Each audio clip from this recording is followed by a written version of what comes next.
Alrighty, today's got to put a few studs into these cylinders that have been re-chromed. It's one of the most tedious jobs around. Usually if you want to wind them in, you screw them in, put your Loctite on, then you've got to find some way of winding them in and botting them out. Usually most guys put them in, a couple of nuts, put them together,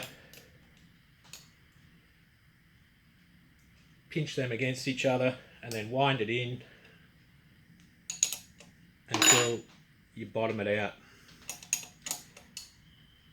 Obviously not a great deal of fun, takes a bit of time. Once you get it snug down,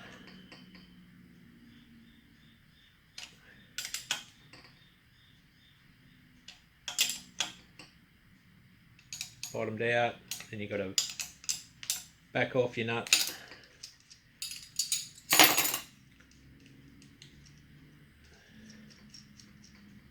spin them all the way off, and then start the process again.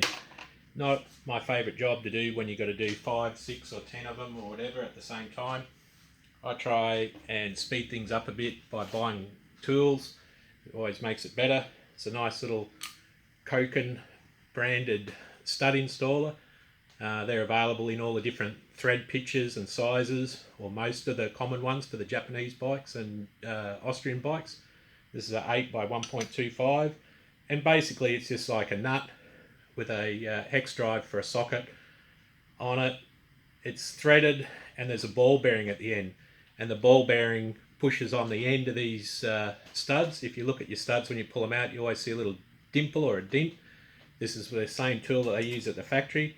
And you can see all you got to do is spin that on.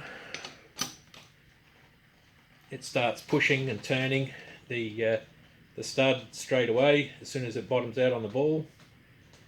Torque it up and back it off, and it just spins off. The ball loses contact with the stud and you're done.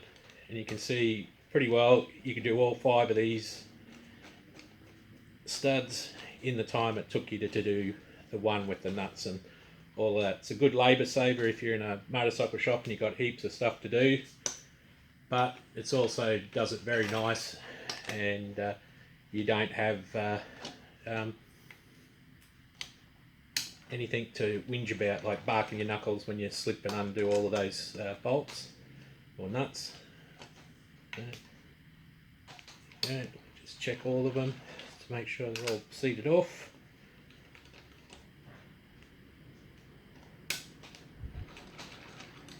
Just got to wipe off the extra Loctite and we're ready to go in business. A big labour saver, Koken branded stuff. It's Japanese made, top quality. I really like it. Had some of these for years, since the early 90s, and yeah, the tool doesn't wear out, but it's definitely saved me a lot of time over all those years. Okay,